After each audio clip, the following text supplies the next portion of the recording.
Exercise easy pose. सबसे पहले आपको पालती लगाकर बैठना है। अपने दोनों हाथों की हथेलियों को सीधे करके दोनों नी जॉइंट पर रख लीजिए।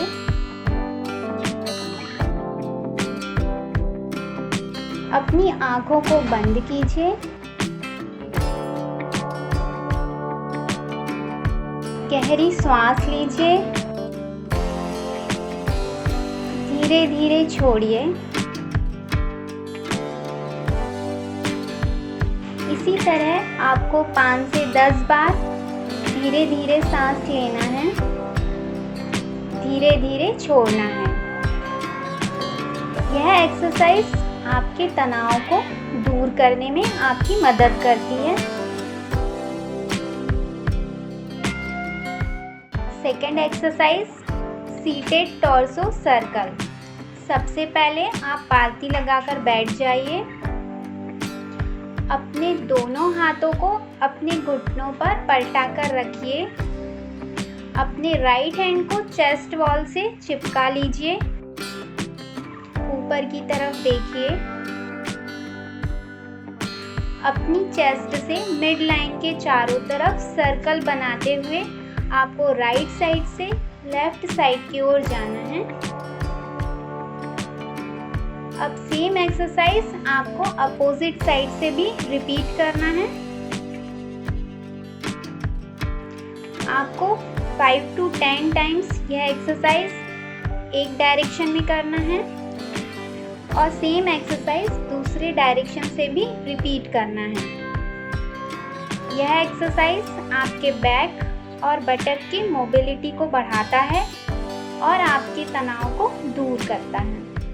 Third exercise side bend. इसके लिए सबसे पहले आप पालती लगाकर बैठ जाइए। अपने राइट हैंड को बाहर की तरफ साइड में निकालना है। अपने हाथ की हथेली को जमीन पर रखिए।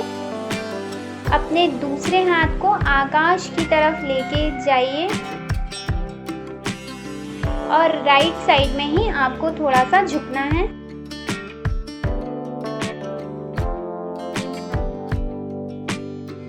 अब धीरे धीरे सांस अंदर लीजिए, धीरे धीरे सांस छोड़ना है। इसी तरह से आपको 2 से 3 बार गहरी सांस लेना है और धीरे धीरे छोड़ना है। यह एक्सरसाइज आपको अपोजिट साइड में भी रिपीट करना है। यह एक्सरसाइज प्रेगनेंसी में जो कमर दर्द होता है उसको कम करता है और आपके कंधों में होने वाली जकड़न को भी कम करता है। Fourth exercise cat to cow.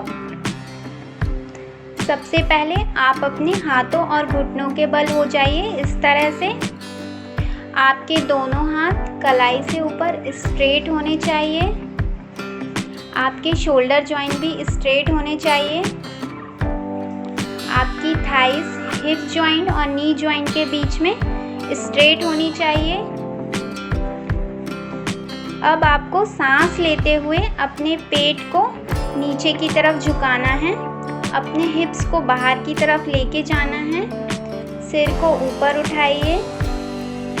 तो इस तरह से आपको आपके सिर और हिप जॉइंट के बीच में एक कर्व जैसा दिखाई देगा। अब कुछ सेकंड रुकें और फिर ऊपर की तरफ आपको अपने पीठ को लेके जाना है। पेट को अंदर की तरफ करना है और सिर नीचे झुकाना है। अब सांस धीरे धीरे छोड़िए। कुछ सेकंड के लिए आपको इसी पोजीशन में रहना है। यह एक्सरसाइज आपके पीठ दर्द से आपको राहत देती है। प्रेगनेंसी में जो आपका पेट बड़ा होता है उसके कारण एक प्रेशर पड़ता है, यह उस दबाव को कम करती है। Fifth exercise triangle. सबसे पहले आप स्ट्रेट खड़े हो जाइए। अपने दोनों पैरों को फैलाकर अलग अलग करना है। राइट पैर के फीट के टो को सामने की तरफ रखना है और लेफ्ट पैर के फीट के टो को मैट के पैरेलल रखना है। अब राइट हैंड से राइट पैर को टच करने की कोशिश करनी है। लेफ्ट हैंड को ऊपर आकाश की तरफ ले जाकर स्ट्रेट रखना है। आपको यह ध्यान रखना है इसमें कि आपके दोनों हाथ एक सीधी रेखा में होने चाहिए। अब आपको सेम एक्सरसाइज अपोजिट साइड में भी रिपीट करना है।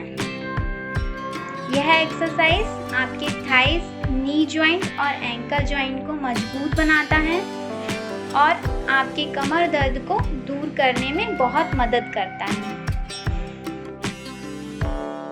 सिक्स्थ एक्सरसाइज योगी स्क्वाट। इसके लिए सबसे पहले आप स्ट्रेट खड़े हो जाइए। अपने दोनों पैरों को फैलाकर खड़े होना है आपको। अपने दोनों घुटनों को मोड़िए। हिप जॉइंट को ज़मीन की तरफ लेकर जाइए, जैसे कि हम उकरू पोजीशन में बैठते हैं। अपने दोनों हाथों को घुटनों के अंदर की तरफ लेकर आइए। अपनी कोहनी को मोड़िए। अपने दोनों हाथों को आपस में जोड़िए, जैसे कि हम प्रार्थना की अवस्था में करते हैं। अब धीरे धीरे श्वास अंदर लीजिए और धीरे धीरे छोड़िए। इसी प्रकार से आपको 5 बार धीरे धीरे श्वास अंदर लेना है, धीरे धीरे छोड़ना है।